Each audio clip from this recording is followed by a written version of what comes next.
Everyone, आपका स्वागत है। मैं यूट्यूब अभिषेक माथुर 19/12 पे आपका स्वागत करता हूँ। अभी हम आपको सामाजिक मुद्दे पढ़ा रहे हैं, ठीक है।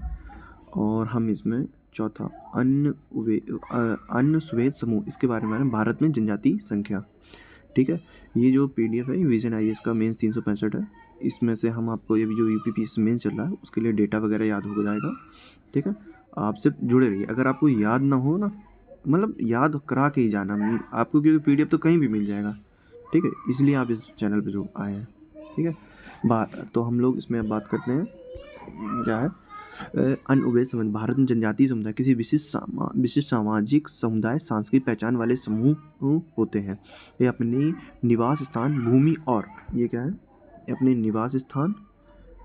निवास स्थान, भूमि और प्राकृतिक संसाधनों का से गहरा पृथक रखते हैं, जैसे माओरी और इनउड आदि, ठीक है।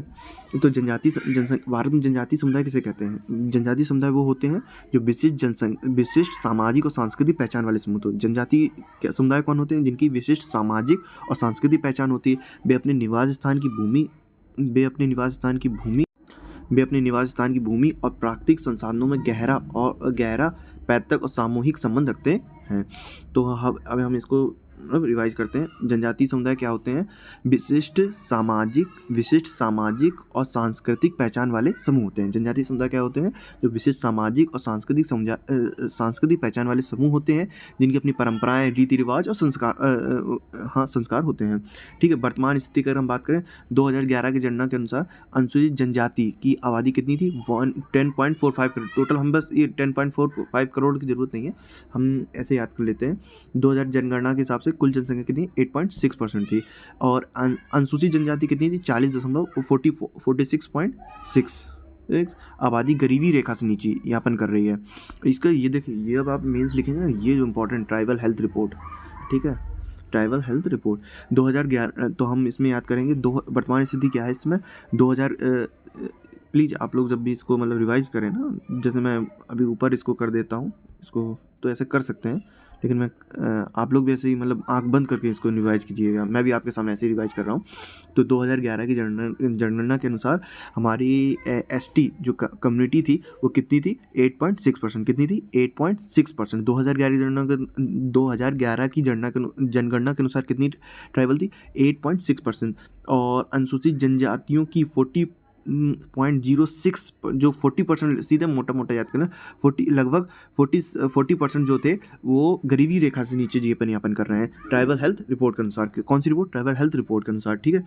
अभी हमारे पास कितने PBTs हैं? 75 विशेष रूप से PBT शामिल है। देखिए विशेष 75 जो है, ये देखिए 75 विशेष रूप से कमजोर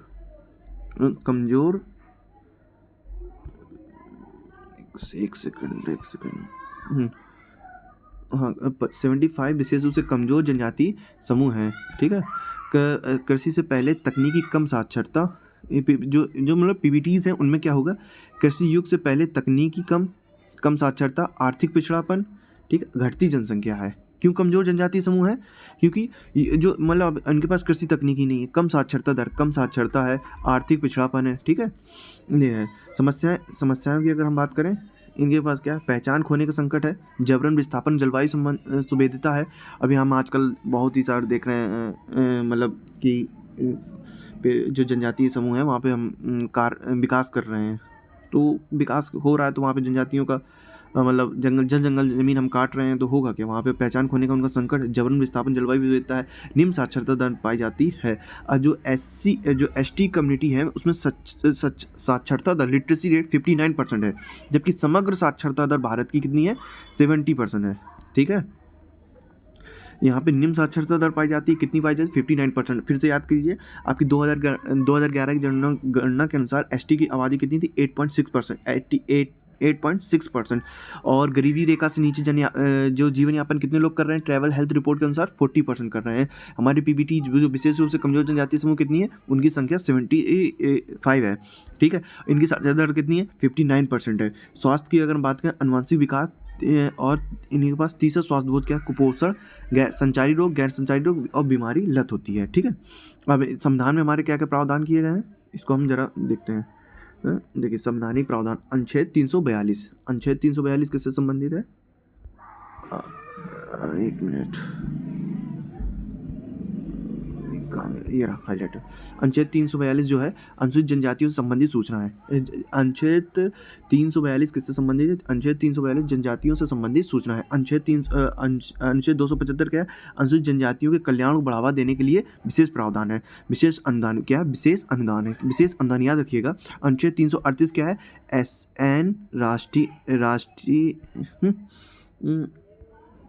राष्ट्रीय जनजाति NC/ST आयोग है, ठीक है। सॉरी यार, वो में थोड़ा सा पेन नहीं है ना, तो दिक्कत हो रही है।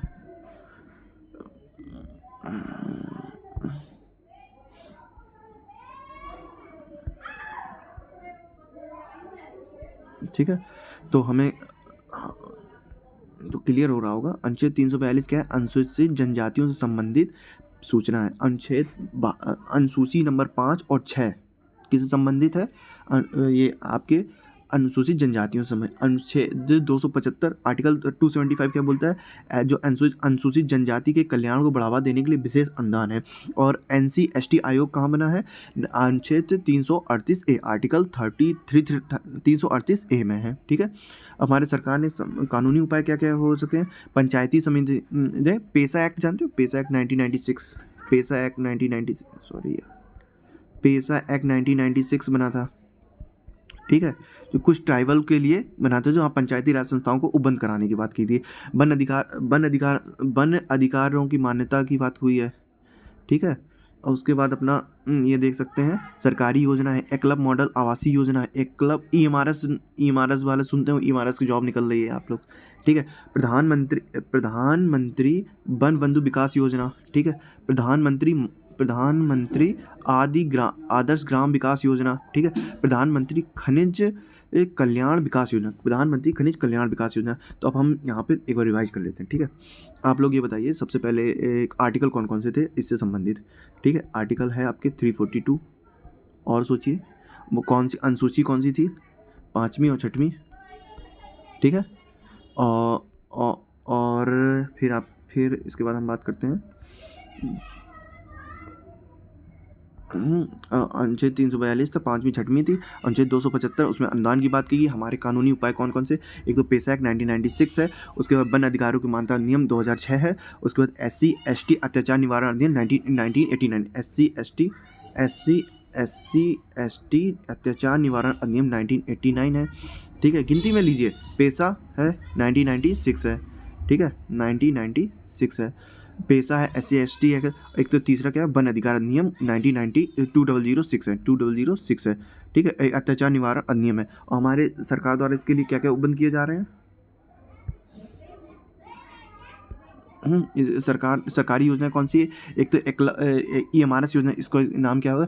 एकलव मॉडल आवासीय विद्यालय होगा। फिर दूसरा क्या होगा? प्रधानमंत्री वन बंधु विकास योजना, प्रधानमंत्री वन बंधु विकास योजना, प्रधानमंत्री एकलव मॉडल है, प्रधानमंत्री आदि ग्राम विकास योजना, प्रधानमंत्री खनिज क्षेत्र कल्याण योजना, प्रधानमंत्री खनिज क्षेत्र कल्याण योजना। आगे की मतलब इसके आगे की राह क्या है? जनजाति विकास के लिए पंचशील सिद्धांत दिया है। क्या पंचशील सिद्धांत क्या क्या? PBT की समस्याओं को पहचान और आकलन करना, किसी भी अगर कोई भी है, ठीक है। फिर उसके बाद क्या है? अधिकार आधारित विकास, जिसमें स्वतंत्र पूर्व और समुचित सहमति हो, मतलब सूचित सहमति हो, सूचित भागीदारी आधारित अभिशासन होना। भागीदारी आधारित अभिशासन का मतलब होता है, मतलब सबकी पार्टिसिपेशन हो गवर्नेंस में। संस्कृति के प्रति संवेदनशील स्वास्थ्य सेवाएं होनी चाहिए, मतलब स्वास्थ्य देखभाल हो। संस्कृति के प्रति संवेदनशील सेवाएं, उनकी जो रीति रिवाज है उनको बनाए रखना है। उपयोगी शिक्षा, आदिवासियों से भाषाओं में पाठ्यक्रम होना चाहिए, ठीक है। आदिवासी भाषाओं में उनका पाठ्यक्रम होना चाहिए। तो अब इसको यार एक बार फिर से पूरा रिवाइज कर लेते हैं। तो अब ये बताइए, भारत में जनजाति क्या हो? विशिष्ट सामाजिक जनजातीय समुदाय क्या होते हैं? जो विशिष्ट सामाजिक सांस्कृतिक पहचान वाले समूह होते हैं, जो अपने निवास स्थान, भूमि और प्राकृतिक मतलब ये सीधे ये बोलना है, जो विशिष्ट सामाजिक पहचान और सांस्कृतिक समूह वाले होते हैं, जिनकी विशिष्ट जो अपनी भूमि प्राकृतिक संसाधनों के प्रति गहरा संबंध रखते हैं। उदाहरण को जरूर याद रखिएगा, उदाहरण जरूर याद कीजिए। क्या है? एक तो माओरी इनपुट है, माओरी और इनुइट है, ठीक है। उसके बाद वर्तमान स्थिति क्या है, वर्तमान 2011 की जनगणना से 8.6% हमारी क्या है, एस सी जो आबादी है, ST आबादी है, और जिसमें 40% जो है आपकी आबादी जो है गरीबी रेखा से नीचे यापन कर रही है, जिसका ट्राइबल हेल्थ रिपोर्ट दी गई है। 75 जो PVTs हैं, 75 CVTs है, और समस्याएं इनके पास क्या है, पहचान खोने के संकट, जबरन विस्थापन, जलवायु सुभेदता, निम्न साक्षरता पाई जाती है, कितनी है, 59% पाई जाती है। संविधान में उपाय क्या क्या किए हैं, अनुच्छेद 342, अनुच्छेद 275 है, और 338 है, ठीक है। 275 में क्या अनुदान है, 342 में क्या है, ST कम्युनिटी संबंधित अधिसूचना है, ठीक है। और 338 है, ये तो बहुत इंपॉर्टेंट भाई, ये तो PT के लिए भी आपके इंपॉर्टेंट है। अगर आप लोग इस बार UPSC का भी PT देंगे मेरे हिसाब से, तो ये देखिए इसमें भी ये बहुत इंपॉर्टेंट है। तो 338 है, अनुसूचित जनजाति आयोग हो गया। अब इसके लिए हमारे पास कानूनी उपाय कितने हैं, हमने किए पेशा नियम, इसको हम लोग बोलते हैं पंचायत उपवन अनुसूचित क्षेत्र तक विस्तार अधिनियम 1996 बोलते हैं, ठीक है। फिर उसके बाद क्या है, अनुसूचित जाति और अन्य पारंपरिक निवासी वन अधिनियम, सीधे सीधे याद कीजिए, वन अधिकारों की मान्यता नियम 2006, वन अधिकारों की मान्यता नियम 2006, और SC ST अत्याचार निवारण अधिनियम 1989 है। सरकारी योजना कौन सी है, एक तो अपने को याद है, EMRS स्कूल से याद हो जाएगी, एकलव्य मॉडल आवासीय विद्यालय। फिर उसकी बात क्या होती है, प्रधानमंत्री वन बंधु विकास योजना, प्रधानमंत्री वन बंधु विकास योजना, प्रधानमंत्री वन बंधु विकास योजना। फिर आपका क्या हो जाएगा, प्रधानमंत्री आदर्श ग्राम योजना, फिर क्या हो, प्रधानमंत्री वन बंधु विकास योजना, प्रधानमंत्री आदि ग्राम विकास योजना, प्रधानमंत्री खनिज क्षेत्र कल्याण योजना, प्रधानमंत्री खनिज क्षेत्र कल्याण योजना। फिर क्या होगा आपका, प्रधानमंत्री खनिज क्षेत्र कल्याण योजना, प्रधानमंत्री आदि ग्राम विकास योजना, ठीक है। याद रखिए, गिनती पे लीजिए आप। एक तो आपका एकलव्य मॉडल आवासीय विद्यालय, एकलव्य मॉडल आवासीय विद्यालय, मेरे साथ बोलते जाइए आप लोग, एकलव्य मॉडल आवासीय विद्यालय, प्रधानमंत्री दीन बंधु विकास योजना, प्रधानमंत्री आदर्श ग्राम योजना, प्रधानमंत्री वन बंधु विकास योजना, प्रधानमंत्री वन बंधु विकास योजना, प्रधानमंत्री आदि ग्राम विकास योजना, प्रधानमंत्री खनिज क्षेत्र कल्याण योजना, देखिए आपको ये याद करना बहुत ज़रूरी है। अगर ये आपका आंसर में नहीं आएगा ना, तो बिल्कुल एवरेज आंसर आएगा, ठीक है। और अब उसके बाद हम दूसरा टॉपिक हमारा है धरती बाबा कॉन्सेप्ट है। धरती बाबा जनजाति ग्राम उत्कर्ष अभियान, या धरती बाबा वही तो है, अरे वो कौन से थे, बिरसा मुंडा वाले, उन्हीं से तो था, देखिए उन्हीं से संबंधित होगा कुछ। प्रधानमंत्री जनजाति सामाजिक स्थिति को सुधार, धरती बाबा, ये क्या है, धरती बाबा जनजाति ग्राम विकास उत्कर्ष अभियान लाए। कौन से, धरती बाबा जनजाति ग्राम उत्कर्ष अभियान लाए। योजना का उद्देश्य क्या है, जनजाति बहुल गांव आकांक्षी जिला में जनजातीय परिवारों की पहुंच योजना को, मतलब यह है, जिले में जनजातीय परिवारों की योजनाओं की पहुंच सुनिश्चित करना, इसके लिए है। योजना अवधि कितनी है, 2024-25 से 2028-29, कितनी है, 2024-25 से 2028-29, 24 से 28-29 कितनी होगी, 5 साल की। देखो जो 5 साल की, उनका तो टेन्योर याद ही नहीं करना है, ठीक है। और इसके लिए क्या है, संपूर्ण सरकारी कार्यक्रम हमारे पास PM गति शक्ति पोर्टल मानचित्रण है। धरती बाबा जनजाति ग्राम उत्कर्ष अभियान आया, ठीक है। ये कब के लिए आया, 5 साल के लिए। जनजाति बहुल गाँव और आकांक्षी जिलों में जनजातीय परिवारों तक योजनाओं की पहुंच सुनिश्चित करना था। संपूर्ण सरकारी दृष्टिकोण क्या है, PM गति शक्ति पोर्टल पर मानचित्रण और निगरानी करना, ठीक है। मिशन का लक्ष्य क्या है, मिशन का लक्ष्य है सक्षम कार्य, मतलब जैसे आपको, मतलब बेसिक इंफ्रा को, विकास करना, जैसे पक्का मकान होना चाहिए, पानी, बिजली, सड़क, मोबाइल, इंटरनेट, बेसिक इंफ्रा है ना ये। फिर उसके बाद आर्थिक सशक्तिकरण को बढ़ावा देना, जैसे आर्थिक सशक्तिकरण, इनको देखो जनजाति लोग हैं तो कैसे करोगे आप, खुद सोचो। कौशल विकास दे देंगे, कौशल विकास से उद्यमिता आ जाएगी, ठीक है, आजीविका हो जाएगी, ठीक है। सभी को अच्छी शिक्षा के लिए क्या है, सकल नामांकन अनुपात को बढ़ाना, सभी को अच्छी शिक्षा मिले इसलिए सकल नामांकन को बढ़ाना, और जनजातीय छात्रावासों की स्थापना, ये इंपॉर्टेंट है। देखिए जनजातीय छात्रावासों की स्थापना करना, और सकल नामांकन को बढ़ाना। अब आगे देखते हैं, आगे है स्वास्थ्य जीवन और सम्मानजनक वृद्धावस्था की बात की, समझ रहे, स्वस्थ जीवन भी देना है और सम्मानजनक वृद्धावस्था। अच्छा ये बताओ, ये वृद्धावस्था की बात कौन से आर्टिकल में की गई है, मतलब DPSP से संबंधित है, which article is associated for this, वृद्धावस्था की जो बात करता है, गुणवत्तापूर्ण स्वास्थ्य और कमेंट में ज़रूर बताइएगा, ठीक है। प्रधानमंत्री जनजाति ग्राम अभियान है, प्रधानमंत्री, फिर दूसरा योजना क्या है, प्रधानमंत्री जनजाति ग्राम अभियान, ठीक है, के तहत शुरू की गई योजनाएं, ठीक है। 100 home stay, 1000 home stay one अधिकार धारकों के लिए, वन अधिकार धारकों को स्थायी आजीविका, पीएम श्री विद्यालय की तर्ज पर आश्रम विद्यालय, स्किल रोग के निदान के लिए सक्षमता केंद्र। अरे सीधे आप ये देखिए, प्रधानमंत्री जो जनजाति उन्नत, पीएम, ये याद है, पीएम गुजा, ऐसी योजना ना यूपीएससी में पूछ ली जाती पीटी में, जैसे पीएम जनमन पे। तो हमें क्या करना है, अब इसको ऐसे देखिए,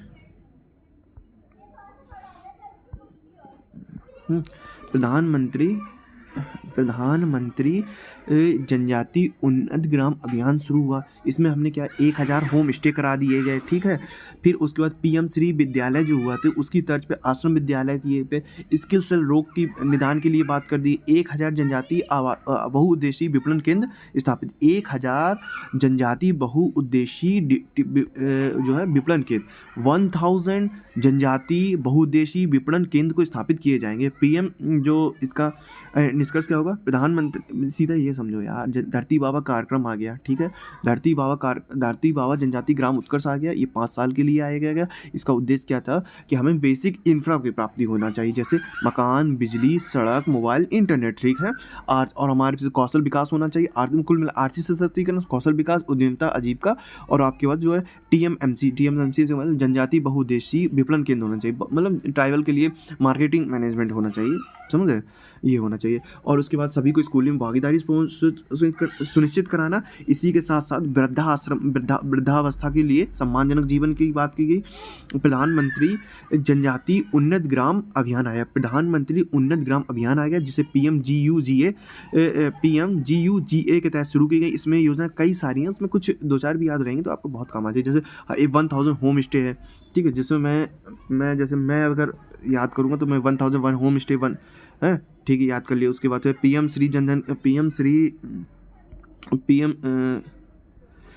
श्री विद्यालयों की तर्ज पर आश्रम विद्यालय, ठीक है, आश्रम विद्यालय, स्किल सेल रोग, ठीक है, निदान की बात करूँगा।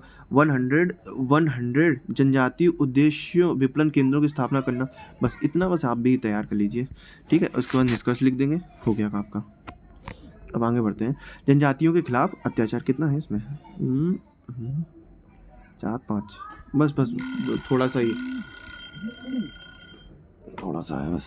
अभी आपका स्टार्ट ये, अभी हम कहा जनजातियों के खिलाफ उत्कर्ष, जनजातियों के खिलाफ अत्याचार के बारे में बात करें। सामाजिक न्याय, अधिकार और संबंधी संसदीय स्थायी समिति, देखिए अभी क्या है, अभी अब जैसे आपके जनजातियों के खिलाफ कोई भी डाटा नहीं आता ना, संसदीय स्थायी समिति लिख दीजिए वहाँ। के खिलाफ चिंता व्यक्त की है कि अनुसूचित जनजातियों के खिलाफ मतलब होने वाले, सीधा ये याद करो, अगर जनजातियों के खिलाफ अत्याचार हो रहा है तो हम उस जगह पे संसदीय स्थायी समिति ला देंगे। क्या करेंगे, संसदीय स्थायी समिति आएगी, ठीक है। और जनजाति अनुसूचित जातियों के राष्ट्रपति द्वारा, ये यूपीएससी 2000 शायद, यूपीएससी PIQ है ये, प्रीवियस ईयर में पूछा गया ये, ठीक है। अनुच्छेद कौन सा है, 341, और संसद सूची में संशोधन, हाँ ये शायद 2024 में पूछा गया था क्वेश्चन, इट में भी, हाँ, ठीक है। तो इसको याद करेंगे। अनुसूचित जातियों को राष्ट्रपति द्वारा, किसके द्वारा, राष्ट्रपति द्वारा किया जाता है। वो कौन से आर्टिकल, 341, 342 में क्या था, याद करो, 341, 342 का अनुसूची 5 और 6 याद थी। फिर अनुच्छेद वो अनुदान की बात किसमें हुई थी, ठीक है। और NC/ST आयोग कहाँ से बना, कौन सा आर्टिकल था। अब आप ये सब कमेंट में बताइए, जरूर बताइएगा, ठीक है। अब ये देखो, ये लिखा भी है यहाँ पर, ये देखो, अनुच्छेद 342 जो है अनुसूचित जनजाति अधिसूचना 5 और 6, अनुच्छेद 244 की बात करता है, 275 जो होता है 342 है, 275 विशेष निधि की बात करता है, 338 जनजाति आयोग की बात कर, देखिए फिर से वही आ गया। खिलाफ अत्याचार हो रहे हैं तब भी आपने वही निपटाने के तंत्र ये लिखे हैं, और ये स्थिति है, ठीक है। ये फ़ायदा होता है, एक बार ऊपर से पढ़ के आगे अच्छे से याद करके तो बस जल्दी जल्दी करंट खत्म हो जाता है। अनुसूचित जातियों के निरंतर उत्पीड़न के लिए जिम्मेदार कारक, सरकार के स्तर पर निश्चितता, अलग सुरक्षा प्रकोष्ठ का अभाव, पुलिस की उदासीनता, अत्याचार पीड़ितों के लिए राहत एवं पुनर्वास का अभाव। मतलब जिम्मेदार क्यों है, जो हमारी अनुसूचित जातियाँ हैं उनका निरंतर उत्पीड़न क्यों हो रहा है, आप ये सोचिए। सरकार के भाई, एक तो सरकार ही वहाँ पर पहुँच नहीं हो पा रही है, ठीक है। और उसके लिए एक सुरक्षा प्रकोष्ठ का अभाव है, पुलिस की उदासीनता देखी जाती है, ठीक। अत्याचार पीड़ितों के लिए राहत एवं पुनर्वास का अभाव देखा गया है। आप ये देख सकते हैं, जो बाहुलोल हैं वो सब लोग तो देख ही रहे हैं आप लोग इस समय। अत्याचार पीड़ितों के लिए राहत एवं पुनर्वास का अभाव तुरंत हो जाता है, ठीक है। भू स्वामित्व नहीं होना, बंधुआ मजदूरों को न्यूनतम मजदूरी का भुगतान, 34% अनुसूचित आबादी जो है, आबादी गरीबी रेखा से नीचे है। कितनी है? अभी हमने देखा था 40% ट्राइबल थी। अगर हम एससी की बात करें, कम्युनिटी की, एससी जो है अनुसूचित जातियाँ हैं, 34% आबादी गरीबी रेखा से नीचे है वहाँ पे, ठीक है। बढ़ती राजनीतिक वजह से समाज के प्रभुत्व वाले जातियों की प्रतियोगिता बढ़ी है। जाति से जुड़े परंपरागत कार्यों से करने से इंकार करना है। समझ रहे हो? मतलब क्या समस्या है कि जाति से जुड़ी परंपरा का कार्य नहीं करने का इसका विरोध हो रहा है। कानून तंत्र के लागू करने में विफलता है। 498 जिले में केवल 194 में विशेष अदालतें हैं। समझ रहे हैं आप लोग? 194 में 498 जिलों में केवल 194 में विशेष अदालतें हैं केवल। ये डाटा लिखना है आप लोगों को मेंस में। शिक्षा, सरकार द्वारा शिक्षा के हेतु क्या प्रयास किया जाए? एक तो श्रेयस, इनको अभी याद करना चालू करो। क्या है? श्रेयस। श्रेयस श्रेष्ठ योजना कौन सी है? श्रेयस श्रेष्ठ योजना कौन सी है? श्रेयस श्रेष्ठ योजना, ठीक है। अब हम दूसरी श्रेयस श्रेष्ठ योजना, ठीक है। अब आगे बढ़े। अनुसूचित जनजाति के लिए उम्मीदवारों को एनओएस योजना, कितने? अनुसूचित उम्मीदवारों के लिए कौन सी है?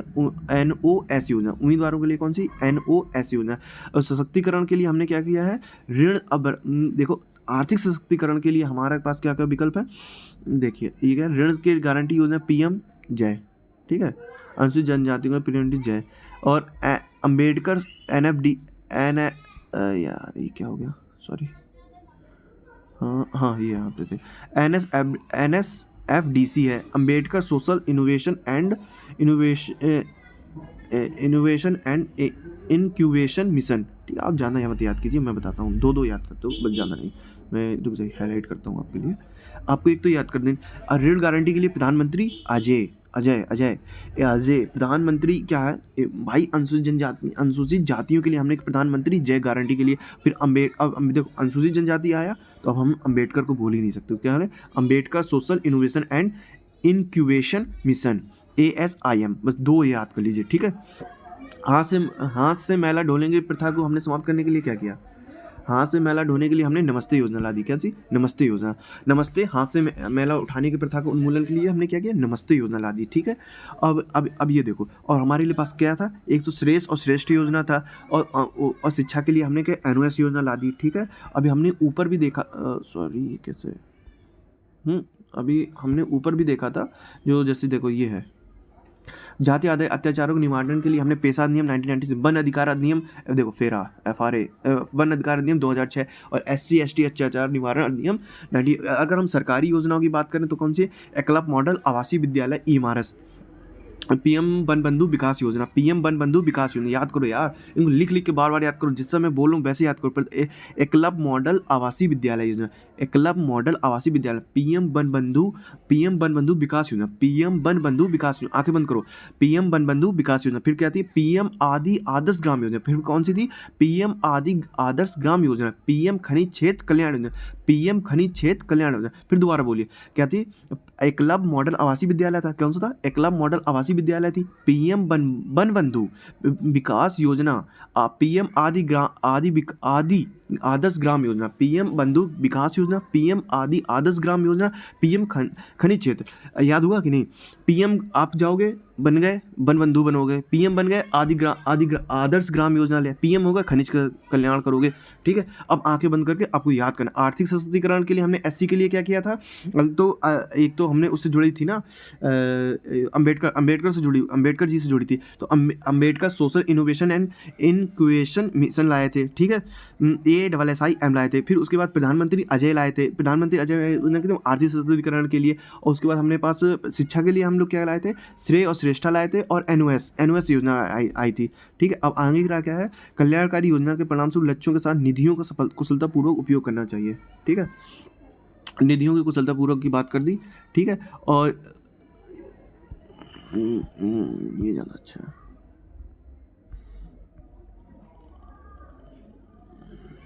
ठीक है। और उसके बाद हम क्या है, श्रेयस और कौशल प्रशिक्षण को बढ़ावा देना, पीएम दक्ष। देखो कौशल बढ़ाने के लिए हमने क्या है, पीएम दक्ष, ठीक है, पीएम दक्ष।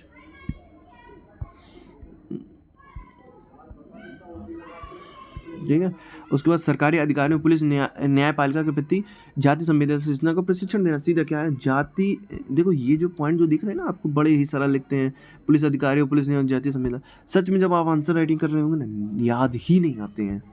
एवरेज आंसर बिल्कुल आ जाएगा अगर अभी आप जितने हमने अभी यहाँ से स्टार्ट किया था, थोड़ा ही पढ़ा है 2 पेज, बट मैं ये बोल रहा हूँ जितना अभी आपने, अगर आपके पास आ गया ना, मैं बोल रहा हूँ आपको बहुत अच्छा नंबर मिलेगा।